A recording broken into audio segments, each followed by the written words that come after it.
Hi friends, সঙ্গীতার হেসেলে তোমাদের সবাইকে স্বাগত। আজ খুবই একটি হেলদি, নিউট্রিশিয়াস, ডেলিশিয়াস রেসিপি তোমাদের সামনে নিয়ে এসেছি। বানাতে যাচ্ছি দই বড়া, তবে বিউলির ডাল দিয়ে নয়, স্প্রাউটস দিয়ে।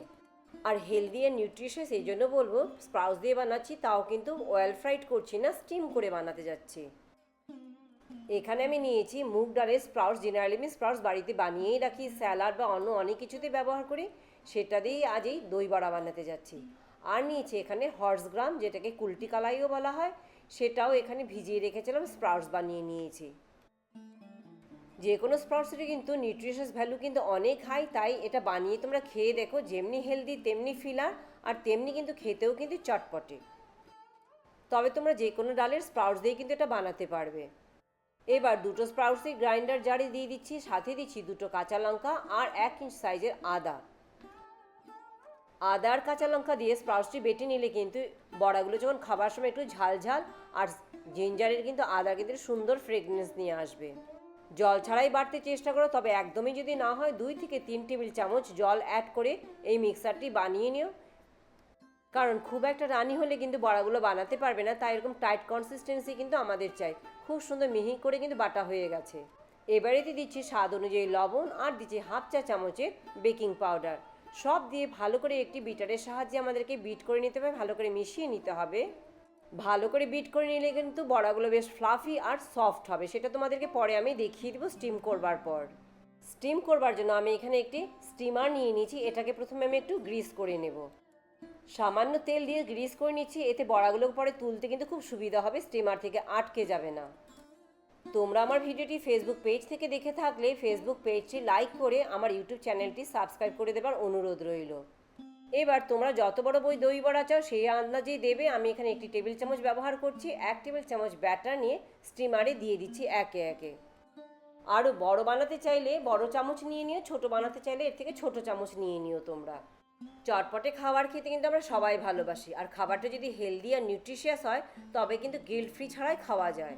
10 থেকে 12 মিনিট স্টিম করে 12 মিনিট পর ঢাকা খুলে দেখে নিচ্ছি ভালো করে কুক হয়ে গেছে কিনা। একটি ছুরির সাহায্যে চেক করে নিচ্ছি, ছুরির গায়ে যদি লেগে না থাকে তার মানে ভালোভাবে কুক হয়ে গেছে। এদিকে একটি মাগে আমি 3 টেবিল চামচ দই নিয়ে নিয়েছি, দিচ্ছি এখানে 1/2 চা চামচ চিনি আর 1/4 চা চামচের ব্ল্যাক সল্ট। 3-4 টেবিল চামচ জল দিয়ে ভালো করে এবার বিট করে মিশিয়ে নিচ্ছি।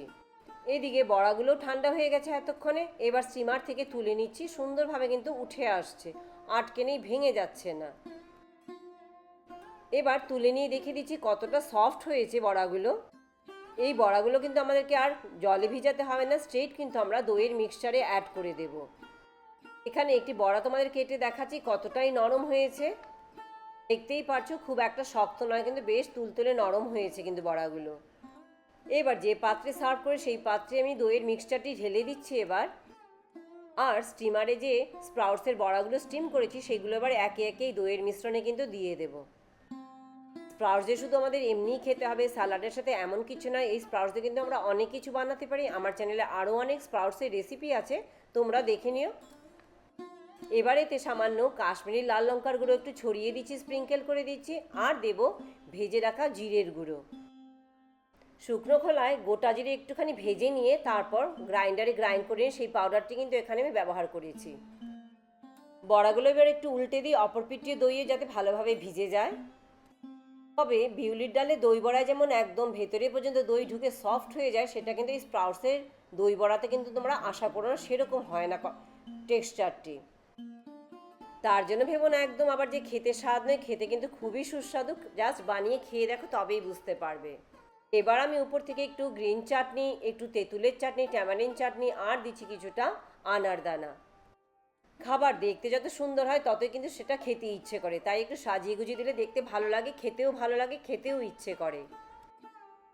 তা আজ ভিডিওটি আমি এখানেই শেষ করছি। ভালো লাগলে লাইক, শেয়ার, সাবস্ক্রাইব করতে একদম ভুলো না। আর কমেন্ট করে জানাতে ভুলো না কেমন লাগলো তোমাদের রেসিপিটি। আরও অনেক এরকম নিউট্রিশিয়াস হেলদি রেসিপি তোমাদের কাছে নিয়ে আসবো। সবাই ভালো থেকো, চলো বাই বাই।